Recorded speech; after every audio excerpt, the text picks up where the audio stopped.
Here today. It's a momentous day for our program. Couldn't be more excited to introduce the 31st head football coach at the University of Wisconsin. Excited for our fan base, excited for our university, but most excited for the players in our program, present and in the future. The future is bright. Thanks for being here.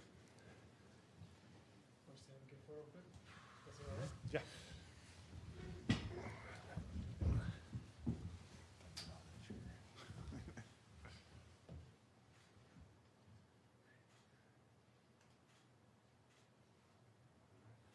Why don't you go one more beat? Dave, do you need one still yet? Yeah, go ahead. Go one more beat. Thank you. Back. Okay. Hey, if I can take that. Coach, if you would you please start us off with just some opening comments, and then we'll take questions. Well, neither one of us wore that jersey, as you can tell. No, I'm so excited to be here. I'm grateful that my family could be here with me as well. They won't get the luxury of sticking around here for quite as while. And, they got to get back home, finish up school a little bit before we get the whole crew here. So that gives me a great opportunity to spend an enormous amount of time diving into this entire program, to every young man on the team, as far as, obviously the guys are here now, as well as the recruiting moving forward. And this is obviously a whirlwind. I know that for everybody in here, when you end a season and things turn around this fast and this quick, but it's the world that we live in. It's things that we have to do to be able to maintain our program, our kids, to give them clarity and to move forward. And that's my greatest objective right now. I spent 4 or 5 hours today visiting with as many kids on the team as I could, and that's what I'll continue to do. So got a lot of work to do with doing that, and excited about it. With that, we'll start with questions. Again, please raise your hand and identify yourself with name and affiliation. We'll start with Jeff. Jeff Patrikas from Milwaukee Journal-Sentinel. Luke, you mentioned it upstairs that you're not going to make any outlandish predictions, but you played and coached at a place where expectations are very high. You got Cincinnati to the college football playoff. What's your vision for this program now that you're here, and do you have any idea what work needs to be done on the ground to get it to where you want it to be? No, I don't know. I mean, I know there's always work to be done, and I think that's what excites you about a coach. I mean, you could be at any program, and you're not where you want to be. I mean, there's one program at the end of the year where they want to be, right? And then they got a lot of work to do to be able to repeat to what they're doing. So it's the uniqueness of what it is that we choose to do. So for me, I'll be honest with you. I'll tell you this, and you'll probably hear it for every year at the beginning of the year. We got one objective and one goal, and it's to play for a championship. And I said that when I started at Cincinnati, and that is open-ended, but it gives you a lot of flexibility, things you do. You have an opportunity in this league. If you're playing for a championship, amazing things can happen. And I think you just got to stay focused and know that that's what it's come down to. Hey, Coach. Mike Jocks, NBC 15 Sports in Madison. Welcome to Madison. Thank you. What was that? I don't know if the final straw is the right word, but what was the final thing that brought you here to Madison that said, let's bring the family and move to Madison and do this? You know what? Is there one straw? I don't know that there is. I think that, to be honest with you, from afar, I've always, had a great fondness for the program, the culture, and things like that. Timing has a lot to do with it. I think the changing world of what college is, and to me, what Wisconsin is willing to continue to do, and we've all got to understand and recognize what changes for these young men, and are you willing to take those steps to give them the opportunity to play for championships? And maybe the final straw is a relationship, and I think the relationship that I'm going to have with Mac at finding ways to develop and move this program forward. He knows what it's about. He knows what it's been. I think that's a unique situation for me. I've never had that, and I'm excited for that. Whether that's the final straw, that's one of them. I know, and it's a big deal to me. Or Jim, and then Colton. Hi, Luke. Jim Polzine from the Wisconsin State Journal. Correct me if I'm wrong, but I believe you said upstairs that your wife and you had talked, and there were intriguing spots, right, if they ever became open. I know you're not going to name those spots, but how big was that list, seriously? And then Not very big. Okay. Not very big. Just we have certain things that we want for our family, and we all get blinded by our profession and our job, and when things come up and you don't have a plan, they get distracting. And so the good fortunes that we've had in the last few years to have some success on the field has, made us in the off season kind of get together and sit down and say, okay, now let's before the things ever get hot, let's kind of have a plan in place, and that way you're not grasping at straws every time you have a win and somebody's interested in you. So for us, it had a lot to do with areas we felt like our family could thrive, could live, could stay for a long time and go to school and really enjoy all the things about the community, because I can live in a shoebox, I can stay here in the facility 18, 19 hours a day and be around 18 to 22-year-olds. I know I'm not sure that's the healthiest thing in the world, but that's not the same for them, and that's a big part of my life and what's going to help me be who I need to be. Colton Bartholomew, Wisconsin State Journal. Luke, you've mentioned a couple of times the meetings you've had with the players, and a lot of players in this team have been outspoken that they wanted Jim Leonhard to be the coach here. What have those conversations been like, and how do you kind of approach trying to win over the locker room coming in as the outsider? You just got to be yourself. You got to be authentic. You got to be real, and it takes time. The unique thing that I think I got is I was in the position, and I had a great relationship with probably a lot of guys, just like Jim has. And I think that what we do understand is while kids are emotional, young men are emotional, they also are resilient. And I got the utmost respect for however things continue to move forward, that whatever is best for them, that they'll do. And I know that building a relationship is a big deal. It's not trying to overtake somebody else's relationship, which I'm not trying to do. But even that relationship with Jim or whoever it is that's been here, those are all things that make it difficult. I got a son back in Cincinnati that is in a similar situation that says, well, I don't have a relationship with some of these people that are coming in. That's what life is. Life is about continuing to grow, and so that's the message I've had to these guys. I'm not trying to overtake somebody's relationship with them, but I'm here to grow a relationship with them as well. Jesse, then Steve, and then Zach. Jesse Temple with The Athletic. This is for Chris. Along those lines, how strongly did you consider Jim throughout this process, and how much consideration did you give to the fact that the players were so supportive of him throughout this process? Well, obviously Jimmy, first and foremost, did an incredible job for the program. Stepped into a circumstance that was incredibly difficult, and over-delivered. And there's been a lot spoken about wins and losses, and I just want to be clear, that's not at all what it was about. Jim's ability to step into the program after an incredibly difficult transition and inspire this team to play with passion and with heart the way they did throughout the season was incredible, and we owe him for that. Just because of the process and the timing, had the ability to watch Jimmy on a day-to-day basis, and obviously had a great base of knowledge on who he was and what he stood for. He's part of the DNA of this program. And so gave him strong consideration, very strong consideration.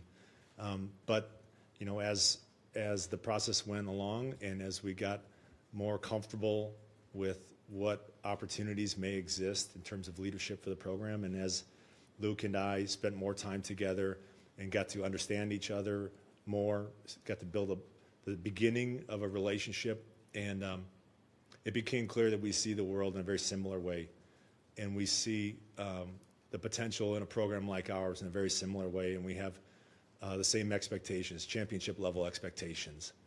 And it became evident that Luke, in his experience and his belief system and his approach and his process, which was proven and does align with what we believe here, was the way that I felt we should go, and was the way that I felt best positioned our program for long-term success. Steve McGargy, Associated Press. Just wondering for Luke, with recruiting calendar being what it is, what's your timetable in terms of assembling a staff? And also, have you even broached the possibility with Jim about whether he might be interested in being part of your staff, or if that's something you're even considering? Yes, definitely I am. I met with Jim for about an hour last night. We'll meet again Wednesday. We had a great conversation. I'm very open to, obviously picking his brain for a lot of things. He loves this place. He's a diehard. So there's a lot of options that are open. I respect Jim. I don't know Jim now that well. I'm getting to know him. I know him from afar. We know people that know each other. I think we're very similar in a lot of ways. Jim will know what's best for him. Jim will know what's best for the program. Jim will know what's best for this team, and I respect that. And we'll continue to talk about what the future looks like, but we don't know what that is right now. This is a really hard situation with a lot of coaches. Jim obviously being the one that everybody knows about and talks about, but you walk in that room and there's a lot of guys that that their lives are going to be turned upside down, and not everybody's going to be here. And I got the same thing back at Cincinnati. I'll go home tonight and have to go in there tomorrow and look at a lot of guys in the face and not be able to tell them what their future looks like because I don't know. And unfortunately, it's the profession the life that we chose. That's no disrespect to anybody, but I have an obligation to do what's best for this program and this team. And I'm not saying I know exactly what that is as we go, but I know that it's getting the right group of people that are going to be aligned in the right way and focused on doing the things that we need to do. And there'll be a few guys that come back with me right away, but we're going to work this process and find out what's best for this place because there's a lot of deep roots here, and the culture is incredibly strong here from what I know in the last 25 years. Before that, I was paying a lot more attention to wrestling programs and as a younger kid, things like that. So I don't know what programs were like back then. I don't even know if they used the word culture back then. But I don't want to jump, knee-jerk react to a lot of things. There's a process to this that has already begun. Mark? Coach, Mark Stewart from the Milwaukee Journal-Sentinel. Another recruiting question for you. As you put together your staff, your recruiting staff, what's going to be an ideal size for that? How key is getting that ideal size going to be to what you want to do? And then I guess the other part is there are about 9-10 guys out there who have been committed to Wisconsin Badger football for the last few months. Will those scholarships still be honored? Those guys are our number one priority. It's a short time, and those guys are the ones that's lives are in a little bit of disarray as well. The great thing about the University of Wisconsin is those guys might have been attracted here because of maybe a relationship with a guy, but they're going to be here because of what Wisconsin is, because of the school, because of the athletic program, because of the history. And that's what's really fortunate about walking in here and in a tough situation in 3 weeks that you got to sign, a group of guys. So we're excited about getting on the road to go out and see those guys and build a relationship. We hope that we can, sustain every single one of those guys, and we're going to continue to push forward. When I come back here tomorrow, there'll be 2 more guys coming right from the recruiting process of what we've done. There's nothing that, to me, it's more important to get, in-house and as soon as possible as what we're going to do in the strength program and what we're going to do in the recruiting program. Because to me, those are 2 of the lifebloods to how we've built things and how I believe the future needs to continue to grow. Hey, Coach. Sam Harrigan with the Badger Herald. As you mentioned, you'll be in kind of a unique role for these next couple of weeks through both practices. But if there's one thing that you're trying to preach and establish in these next couple of weeks, what would that be? It's trust, respect, and love. I mean, I know that if I'm visiting with these guys just the last few hours, that's what that locker room was built on, and now you've got a new guy that's walking in that's completely different, and they don't know me. And so there's things that have to be done to build those bonds, and they aren't done overnight. They're done with authenticity. They're done with, repeated actions over time. And if I'm not around and I'm not having an opportunity to be around them while they're practicing in bowl practice, in those situations, I'm losing an opportunity to really help develop that relationship. Because how much we can push these guys and how much we can get them to grow has a direct correlation to how good of a relationship we've got with them. Jake, and then we'll go in the back. Jake Kokorowski, Wisconsin State Journal. Luke, with going back to recruiting, and I'm looking at your previous classes at Cincinnati, a lot of Ohio blood in those classes. Are there particular regions or states that you are hoping to dive into now at Wisconsin? And then within that as well, just how, with the recruiting overall, how is it going to change going from maybe a program like Cincinnati and then what you'll be facing here at Wisconsin? Well, they've had a great foundation. I'm not saying that what they've done or how they've recruited. They've had a great foundation. I think for me, the uniqueness of being here is just like we were at the University of Cincinnati. The 300-mile radius, you can do the core and the crux of your program. And that's what I love about this opportunity is within the 300-mile radius, that will be the core to what it is that we do. I have a good grasp on that. I don't, like I said, I've got to learn a lot more about, maybe the 50-mile, the 60-mile, the 100-mile radius. But I know as you get into the Chicago and the areas that you guys have done an unbelievable job in, there's a lot of routes that have been built there. And I know that if we can kind of capture that like we did of that 300-mile radius where the core of the program is, then we can extend into the other areas where, we'll look at the history of what's been really good here. And, those pipelines and those kinds of things, people don't realize how strong that is. When you've got a guy from an area or you've got a few guys from an area, there's a connection that goes a long way. We'll use a lot of the connections, obviously, that we've had. I'm not saying that, Ohio is the next place where we're going to go. No, but there's a lot of great connections. There's a lot of former great players that have been from Ohio as well. And, that's why we'll have a variety of guys that have backgrounds from different areas. But that's my job is to figure out what's been real successful here. And I'm still in that process. But I know that the 300-mile radius is an opportunity to make this program and this team a championship team. Luke, right here. Mike Hogan from Battery 24/7. What's your view on the transfer portal, and how would you describe the way you guys used it at Cincinnati? So we did not want to be a transfer team. I do not want to be a transfer team. I'm a high school recruiting guy that says it's about development of young men. We signed 22, 23, 24 guys in the last 3 years at Cincinnati. Now, sometimes people will say, oh, you had this transfer. Yeah, we have had a matrix for transfers. We have had literally a matrix to say they've got to hit these points in these situations and these things, because the last thing I want to do is bring a guy in to our program here in particular that's going to mess with the culture, it's going to mess with the environment, it's going to mess with the relationships and inside a lot of those rooms. I don't know what those are just yet. So in my mind, more than anything, it's got to be a right fit and it's got to be the right people. And the thing about transfers is sometimes you don't know them, and you don't have the opportunity like you've had in high school to get to know them, to be in their home, to build some relationships and know when they walk in the door they've got 4 or 5 years to grow and to develop into what it is that you want.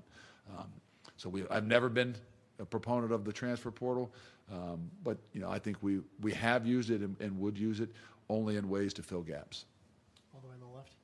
Evan Flood, 24/7 Sports. Coach, as someone that was once in a very similar situation to that of Jim Leonard, I'm curious, not to give away trade secrets or anything, but what would be your advice to him as somebody who was interim coach at his alma mater, and what worked for you after ultimately getting passed on to you becoming the coach you are today? I think a lot of soul searching.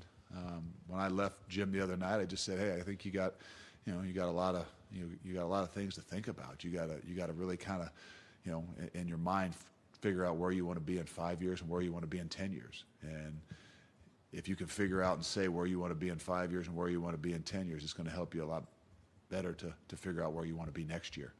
And that's not easy. There's a lot of things that we all have to be able to get over and get through. We didn't dive into it as much. If he does pick my brain on some of those things, obviously I would get deeper.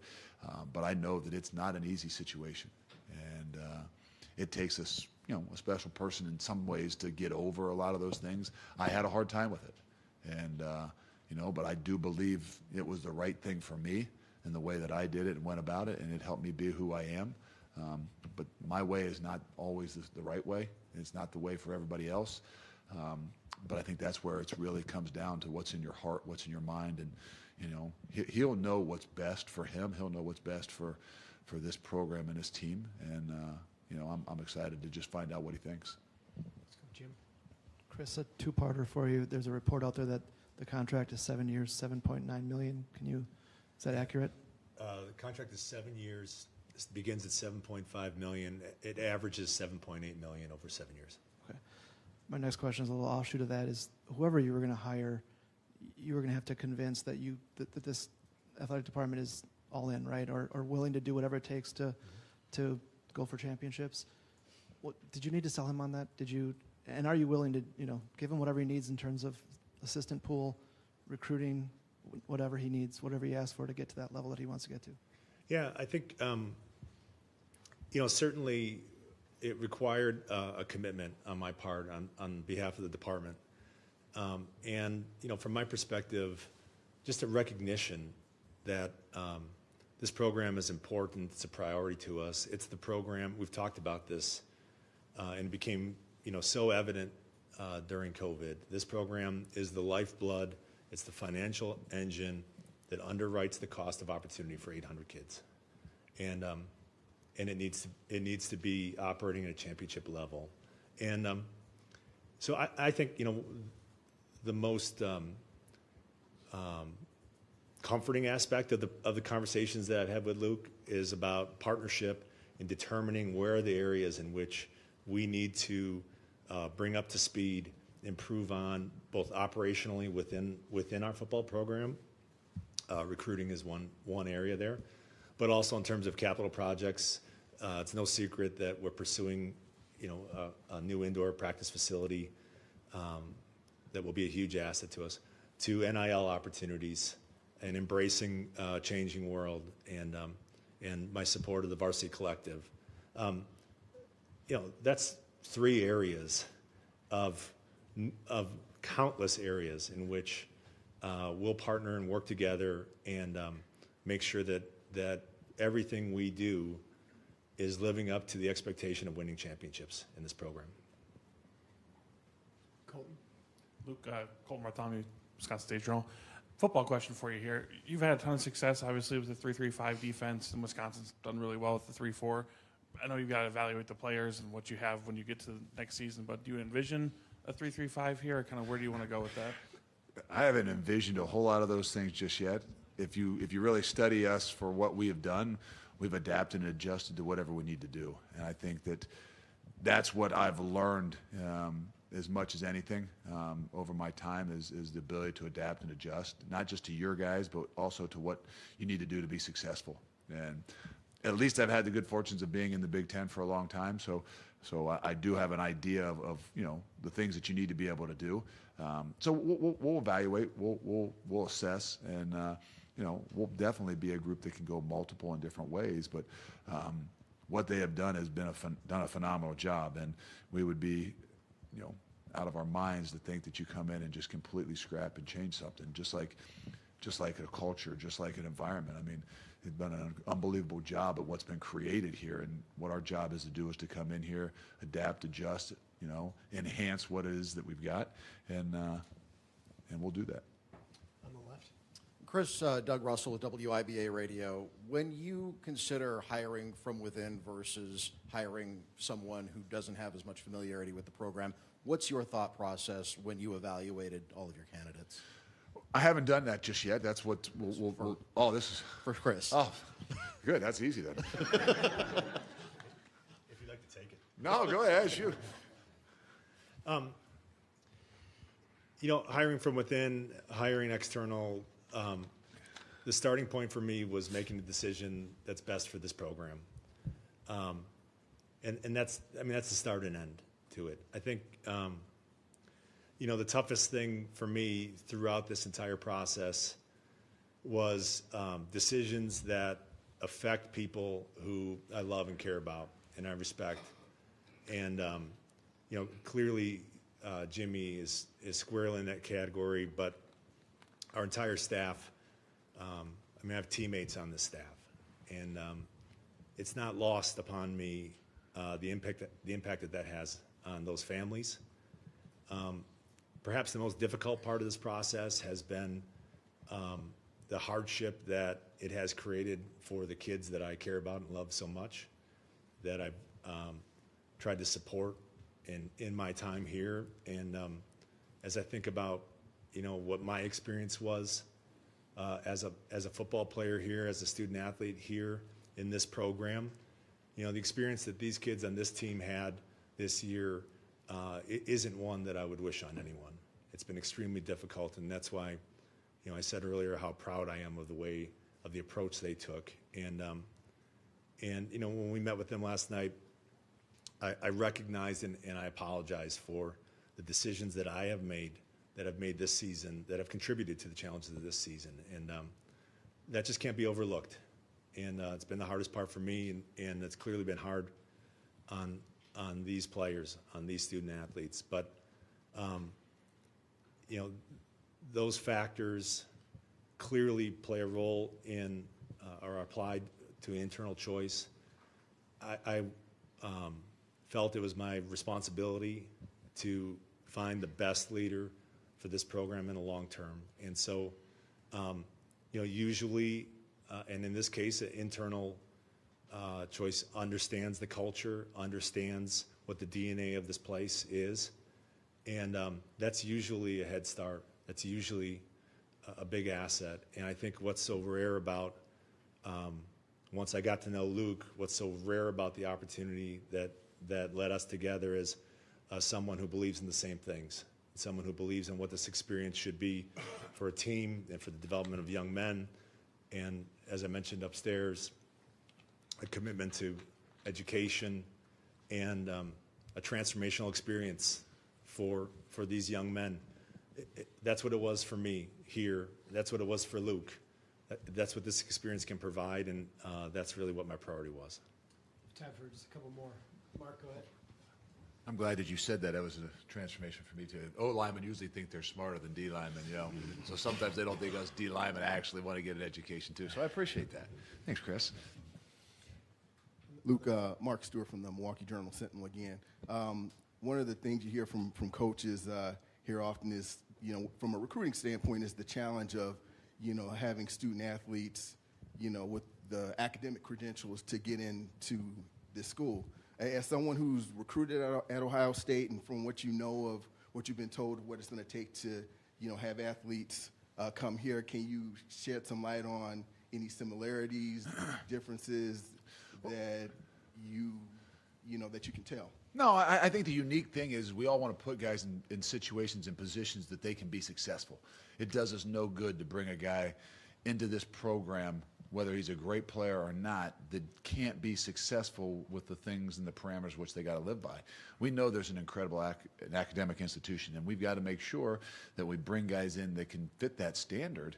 You know, it doesn't mean you have to shy away. Well, okay, we got to take a guy that's not quite as big, not quite as fast because of an academic standard. No, but we all got to put them in positions where they can thrive and be successful. I'm excited to meet the people that are going to work with them, because we know that there are guys that you have to take that have challenges, and as long as you have the support to help them, they've got the heart and the drive to do it, all things can be done. And so I think that all goes into your assessment of what it is that you believe of a kid, you know? You can't just look at a couple game clips and say this is the kind of player he is. You can't just look at a transcript and say, oh, okay, well, he's a 2 whatever student, so he's not very good, or he's a 3.8 student, so he's really good. No, you got to dive in to know these guys a lot better. You got to know what's within and how they're going to work to make sure you're putting a guy in a situation that he can not only fit your culture, but be willing to do the things that you expect him to do. All the way back on the left. Luke, Zach Hanley from Channel 3 in Madison. Just curious, as a player at Ohio State and then as an assistant coach at Ohio State, how did that experience shape you as a leader and help shape your coaching style and what you want to see on the field?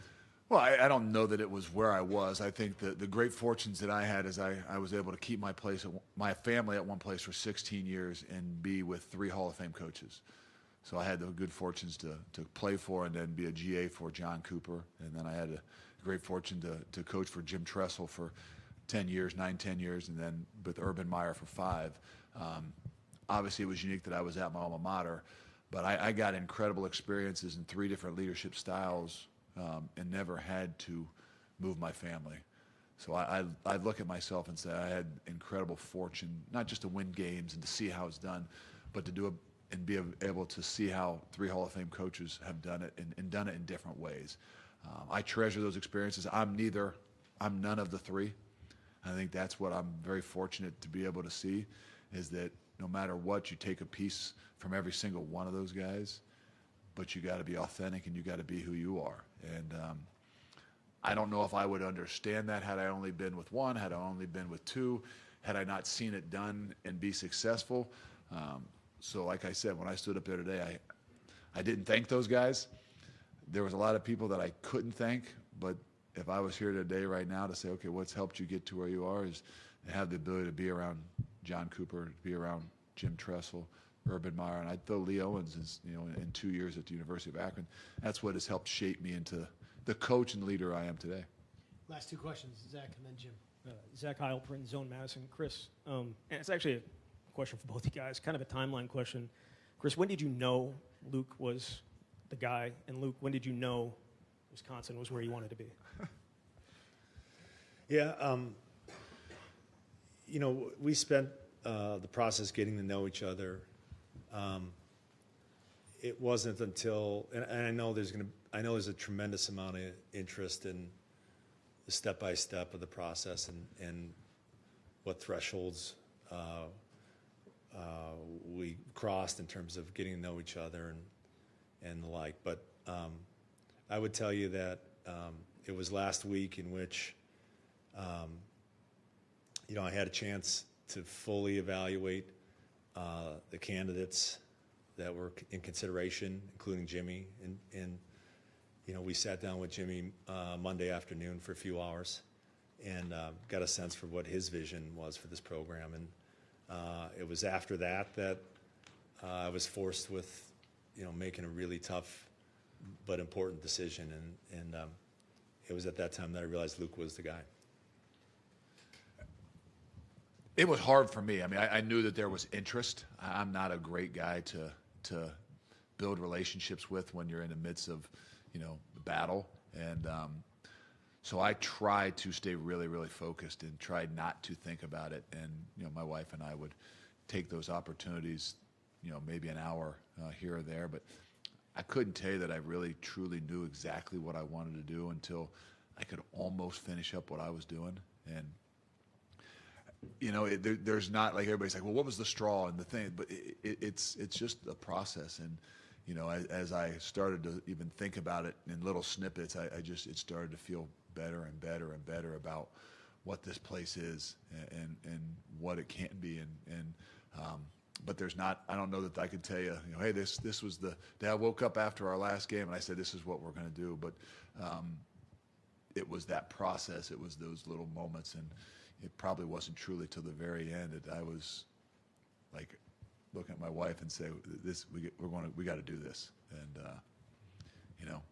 so I don't know what the exact time. Final question. Chris, as you mentioned earlier, there's a lot of current players that are hurt and unsure of their future, and the transfer portal is what it is. Do you have any concern that you'll be able to field a competitive team for the bowl game? No, I mean, we're excited about the bowl game, and there's a rich tradition of bowl games here, and we've got a 21-year streak in playing in bowl games here. And